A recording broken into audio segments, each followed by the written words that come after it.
Welcome to the Butterfly Effect. I'm Garrett Horner. This is stage 3 of Giro d'Italia 2023.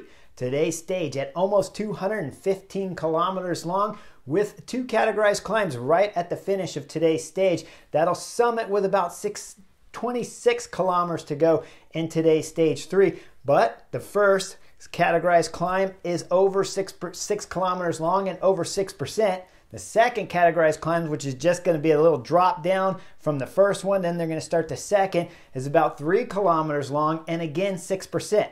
So as everybody's been telling you, if you've been paying attention to the press or the Butterfly Effect, we know that teams like Trek Segafredo and Jaco Alula with Michael Matthews are going to be motivated to try to blow this race up and get rid of some of the pure sprinters like Fernando Gaviria and Mark Cavendish, so they don't have to deal with any speed at the finish of today's stage 3. But when we get to the finish of today's stage 3, it's a technical finish, right? They're doing a lot of lefts, right turns, some bumps up at 900 meters, then some drops down with some lefts and rights.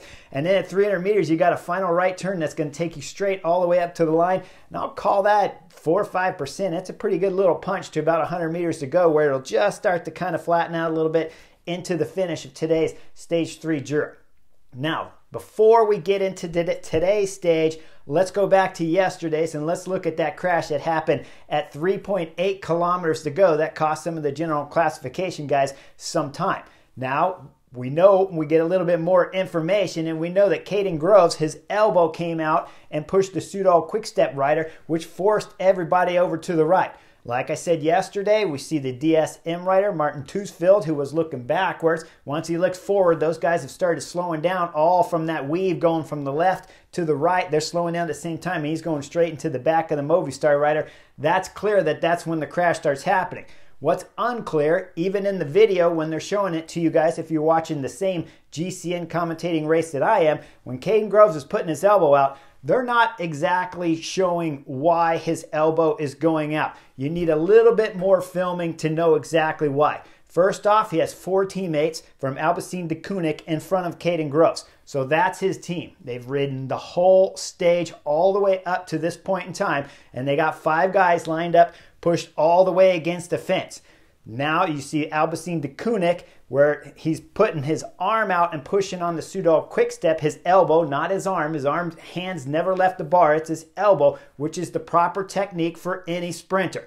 What you would need to know of whether or not if this is a legitimate elbow or not is a few more seconds of video to see what was happening. Was it Caden Groves coming up and pushing on the Soudal Quick-Step rider and just trying to make a ton of space for himself? Then it would have been his fault to cause that wave that went all the way over to the right side of the road and took out that lady with the camera that was catching it all live firsthand. Now, but without that extra time, I'm telling you guys, as a sprinter, and I have done enough sprints and been in enough sprint situations, that when you're up there and your team is in front and they've ridden all day, that is your wheel. That 4th rider, Alpecin de Koenig wheel there that's in front of Caden Groves, that's your wheel. So if Soudal Quick-Step, if his Ballerini coming fading back like this over onto Caden Groves, give him the elbow. I would have done it 100% legit. That was a clean sprinting technique because his hands never came off the bars. And I agree with the interview that Caden Groves gave at the beginning of today's stage 3 that there's not enough evidence there to prove that he's in fault. The only evidence you can see is his elbows coming out, which is a 100% legit sprint tactic to be able to keep your position locked onto your team train, and nobody has the right to bump you off. So the elbow's fine with me, so let's get into today's stage. Now, before the neutral section rolls out, we're going to see Sepp Kuss. He's going to be bent over his bike, and he's going to be messing around with his rear derailleur here before the race even starts. And the Jumbo-Visma rider's trying to figure out what's happening with his bike right here. Well, we don't get to figure out much more after that as the neutral start goes, and the riders are all having a fun, enjoyable day, and they'll reach kilometer 0. Then we'll see Trek Segafredo pull out his right hand and give a little push to the Corratec rider. Corratec rider takes off, and he's got his teammate with him, and when he looks back right over his shoulder, the only thing he's thinking is, man, this is a 214 kilometer stage. Does nobody else want to come with me? Come on, guys, there's just 2 of us. It's Konachev up there and his teammate Stojnic. Those two riders will be out there all day long, and the peloton is not going to treat them gently. They'll get some time, but there's not going to be any chance for these two guys to make it to the finish, because behind you got Trek Segafredo, Alpecin de Koenig, and of course Jayco on the front, keeping everything together. There was a little bit of excitement for the midway sprint for third position when we saw Michael Matthews up there battling at first, but then it was Mads Pedersen, Trek Segafredo, who will win against the sprint point competition guys here, battling it out for a third place on today's sprint. Other than that, there was nothing else happening from 214 kilometers all the way to about 50 kilometers to go. So let's fast forward this race and get you guys up to 50K to go, because this is when things are going to start getting exciting. Now about 80K, the rain started to drop, so here at 50K to go, we'll see the riders are curb to curb. The rain and wet roads they're going to have to deal with as they're all fighting for position, because with 40 kilometers to go, that's when the first categorized climb is going to start. And it has 10% sections at the beginning of this climb. So everybody that's racing for general classification and everybody that wants a shot at winning today's stage, they're going to battle to go at the front. The two breakaway riders, they'll start this climb with about a minute and 15-second gap on the peloton behind once they reach this left turn and start coming up the climb proper.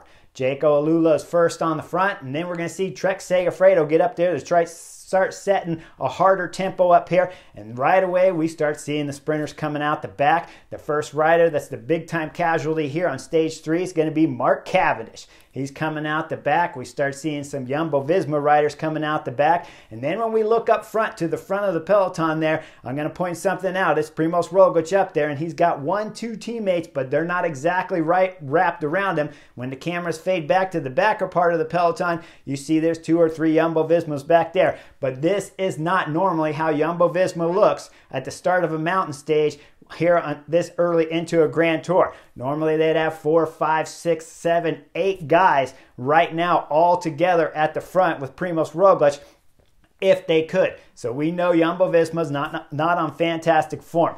Won't take too long before we see Eduardo Affini from Jumbo-Visma come out the back, and then we're going to start seeing some big-time casualties once we go back up to the front of the peloton, and we see Filippo Zana from Jayco Alula as he's riding the front, starting to really blow this thing up. Next big-time casualty is going to come out the back. It's going to be Filippo Ganna, riding in the top 5 of the general classification. The 2-time World Time Trial champion is now coming out the back here on this first categorized climb on stage 3 of the Giro d'Italia.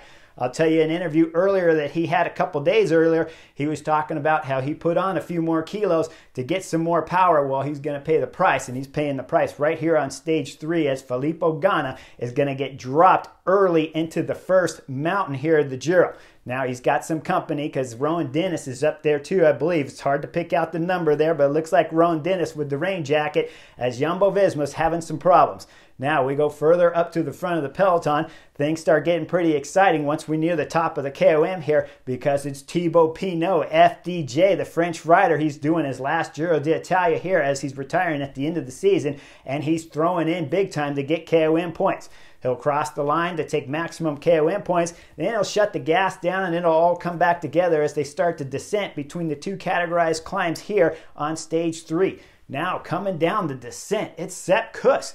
Sepp Kuss is having all kinds of problems. He's over the back seat of his bike, reaching backwards, trying to reach back and get the derailleur. He doesn't quite make it work that way, so he sits back up on the seat, and you see him with the cameras. He knows it's going to be a little nervous back there as he reaches back again. This time you see the derailleur has got some kind of black tape or some kind of black plastic over the front of the derailleur. He's going to reach back there and pull that off, but again, it doesn't look like it's having any positive effect for Sepp Kuss. Let me remind you guys, back the film all the way up before the neutral start. That was Sepp Kuss leaning over his bike, checking out his SRAM derailleur before the race had even begun. So whatever problems he was feeling then, it's starting to show up here on the descent, which means if you look up in the front group, Primoz ROGLIČ only has 2 Jumbo-Visma teammates to help him out if there's a crisis up there, and it's wet and messy here on stage 3. Now Sepp Kuss, we'll see him switch bikes, but the American rider's not going to get back up to the front group.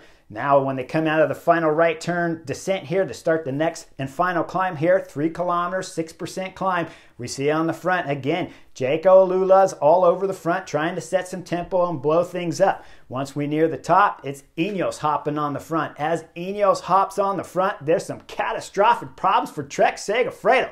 Mads Pedersen is coming out the back. He's got teammates wrapped all around him. But then we look just behind Mads Pedersen. It's the American Brandon McNulty from UAE Team Emirates. He was sitting top 10 of the general classification before today's stage start. And now the American rider's having a hard stage 3 as he's wrapped up there with Trek Segafredo, hoping they can get him back on.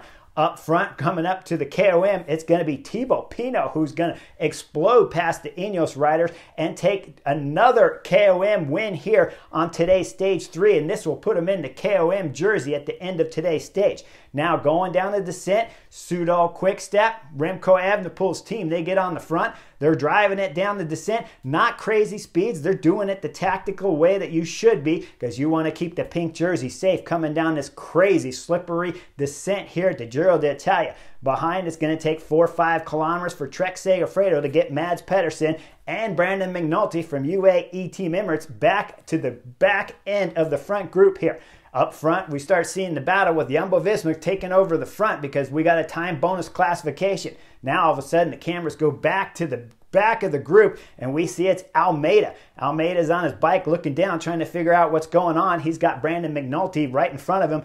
Brandon McNulty's looking back, trying to get his race leader, Almeida, back up to the front group here. Then the cameras back up and show us what happened. There was a crash coming down the descent, and if you look in the center of the picture there, that's Almeida off his bike. He'll throw both legs throw one leg over his bike and both legs to jump into their pedals, and then they'll take off. And now you go back up to the front, and all of a sudden Almeida's got more teammates wrapped around him as UAE Team Emirates are trying to get their race leader Almeida back up to the front group. They will get back on, but it took a bit of an effort. Now all of a sudden we're coming into just about 11 kilometers to go. This is when Soudal Quickstep, they want the front again, right? They're going to take it away from Jumbo-Visma, and we see Primoz ROGLIČ as the sprint starts to get ready to start proper. All of a sudden Primoz ROGLIČ comes up hard on the left side of his teammate, that's Koen Bouwman, I believe it is, on the right of him. He comes up hard, and then he has to coast because the Trek Segafredo rider's dropping back this way. With that coasting, he's going to have to shut down, and I believe he's hitting the brakes a little bit right there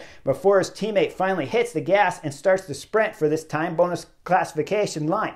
Now, as his teammate accelerates hard, look at Remco Evenepoel just pushes Primoz ROGLIČ off his teammate's wheel, passes his teammate, and takes maximum 3-second time bonus at the line, with Primoz ROGLIČ getting 2-second time bonus. That means Primoz ROGLIČ lost 1 second to Remco Evenepoel here already. We haven't even come to the finish of today's stage 3. Behind, we see the action. Everything's finally got back for UAE Team Emirates to close everything back up. But Trek Segafredo, after the time bonus sprint line, they hop on the front with about 7.5 kilometers to go. They'll start drilling it on the front. We'll see Jaco Alula come to the front, and these two teams are trying to keep everything together for the field sprint that they've wanted before the Giro d'Italia even started. Now, as they're coming into the finish, it's tricky, it's technical. Once we start getting into about 4 kilometers to go, as we see the two teams going through lefts and rights and roundabouts all over here, and the road is never quite flat. It's always bumpy coming up and down. When you look further back, you see the next group back there chasing. It's Arkea Samsic with Warren Barguil back there. Look at the faces on the Arkea Samsic rider as they're trying to get their race leader back up to this front group. These guys are suffering more than anyone in this race during stage 3. As you see the faces, you could tell Arkea Samsic is doing everything they can, and they won't make it back up to this front group. Now let's get back up to the action, because all of a sudden we're going to start seeing some big accelerations on the front as Jaco Alula are starting to get eclipsed now from Trek Segafredo. With Trek Segafredo on the front, they're going full gas. We see Michael Matthews is sitting just on the wheel of Mads Pedersen. As you see, Albacin de Koenig just lined up there. Michael Matthews is over to the right, and you got Jumbo-Visma over to the left. That's where everybody wants to be on Mads Pedersen's wheel, right? 1K to go, still Trek Segafredo on the front. 2 riders leading out Mads Pedersen. 900 meters to go. Look at the left side there. That's Albanese from Iolo Cometa. As they're passing under 900 meters to go, there's going to be a slight downhill turn that's going to the left. Albanese is going to actually pass Michael Matthews there. And if you look as they're coming out of the left there, Albanese gave Michael Matthews a gift here. He could have easily just closed the door, came inside like this, and just pushed Michael Matthews here all the way to the fencing, but instead he doesn't. Michael Matthews is able to stay behind Trek Segafredo and Vincenzo Albanese as he's sitting fourth wheel now, but not taken out and didn't have to hit the brakes. Now things are getting a little exciting as we start seeing Trek Segafredo fall off the front with Bach Mollema pulling off. This is going to leave Tom Squinge up there, the last leadout guy for Mads Pedersen. We look behind, it's the three riders from Albacete de Koenig. They're looking back, trying to get organized to get their guys to the front because they know with 300 meters to go, you hit the last right-hand turn that'll lead all the way up to the finish of today's stage. Now they're flying up front with Tom Squinge leading it in down the soft descent into the last right turn. It's Tom Squinge. Then all of a sudden we see Mads Pedersen sitting second wheel. Albanese, Iolo Cometa is in fine position sitting third. Michael Matthews is right there. And we see Albacete de Koenig coming up to the right side after exiting this right turn here on the inside line there. Now Michael Matthews getting ready to start his sprint, and we see Albacete de Koenig looking back because he wants to start his sprint too. But Michael Matthews is first to go from about fourth position. He pushes just a little bit over on the Albacete de Koenig's wheel, and then he starts accelerating as soon as the gap is opened up, and he's got a straight line to the finish here at stage 3. With that acceleration from Michael Matthews, he's passing Mads Pedersen up front super quick. Then all of a sudden at 150 meters to go, he's got the lead here. 100 meters to go, he's got a solid lead. Then 75 meters to go, Mads Pedersen, Trek Segafredo, has come back up on the Jaco Alula rider as he's got half a bike length still to make up. 50 meters to go, they're super tight, 25 meters to go, and all of a sudden Mads Pedersen has lost a little bit of power and lost about a fourth of a bike length because now he's only 3/4 of a bike back. As we know, Michael Matthews is going to win today, stage 3. Mads Pedersen, Trek Segafredo comes across for second, and Caden Groves, who came from behind with Albacete de Koenig, did a solid job passing his teammate and coming all the way up to get a podium spot here on stage 3. Congratulations. And Albanese, Iolo Cometa will finish fourth on today's stage. That is a big time result for a small team like Iolo Cometa, so congratulations. The general classification, it got mixed up a little bit, but of course Remco Evenepoel in the pink jersey is still wearing it at the end of today's stage and gained 1 second on Primoz Roglič and 3 on all the other general classification contenders. But Ghana lost massive time. And Brandon McNulty, who dropped off with 8 kilometers to go after fighting to get back on with Trek Segafredo, after fighting to get Almeida back onto the front group with 8 kilometers to go. Brandon McNulty had sat up, reached back in his pocket, pulled out a bar, started eating it, and given up 5 minutes on today's stage 3, which will knock him out of the top 10 on the general classification. Would love to know what happened there to Brandon McNulty, if it was just an incredibly hard bonk or if he had some other problems here on today's stage 3, because UAE Team Emirates, this is a big time blow for them, because you could have used Brandon McNulty in tomorrow's stage that we all know is going to be fireworks all day long on tomorrow's stage. Maybe he could have got up the stage, got up there and get himself in the pink jersey. Could be a still possibility, even though he's 5 minutes down on the general classification here after today's stage 3, that maybe they'll let him into the breakaway tomorrow and he'll have a shot at winning tomorrow's stage. But either way, the American rider lost 5 minutes on the general classification after today's stage 3 is all done and settled. Was a very interesting stage from 40 kilometers all the way into the finish. But guys, trust me, you don't have to watch from 2:15 to 40. If anything, watch the interview from Caden Groves, because he rightfully defends his tactics that he used on yesterday's stage 2 with the elbow out there on the Soudal quick step. And of course, the little tidbit there of Sepp Kuss reaching over, adjusting his bike before the race even started, which later we saw his bike falling apart. But aside from that, there was nothing happen in the beginning of today's race. So just watch from 40 kilometers all the way to the finish and you'll be entertained 100% here for stage 3. Tomorrow's stage, look for fireworks all over throughout the beginning of tomorrow's stage. Could be one of those days where they got to wait a long time before the breakaway actually gets gone and up the road. And one other thing I want to point out before we get to tomorrow's stage, Primoz Roglič. Normally on a stage like today, he'd have teammates all around him, which I already told you, But the big thing about today's stage, the way it finished so technical and slightly uphill and a pretty good punch to the finish line, we saw him finish in the top 10 today. But could you guys agree with me that maybe this is a stage he could have won if he's 100% on form? Wasn't that good in an individual time trial. Doesn't look like he rode here today as aggressively and as strong 100% on form that we're used to seeing. So on tomorrow's stage, on the last finish going up to the line, make sure you look and pay attention to see how Primoz Roglič is feeling, because he didn't do a very good midway sprint competition when he got beat by Remco Evenepoel, and I'm almost certain he normally would have tried to win today's stage if he had 100% fitness. So there's a couple markers here on stage 3 that worry me about Primoz Roglič's form going further here at the Giro. Make sure you guys like and subscribe. Make sure you check out the webpage. If you're interested in any sweatshirts and t-shirts, they're available now. Like and subscribe for sure. That's a 100% easy decision right there to make if you like the butterfly effect. And I'll see you guys on the next edition real soon.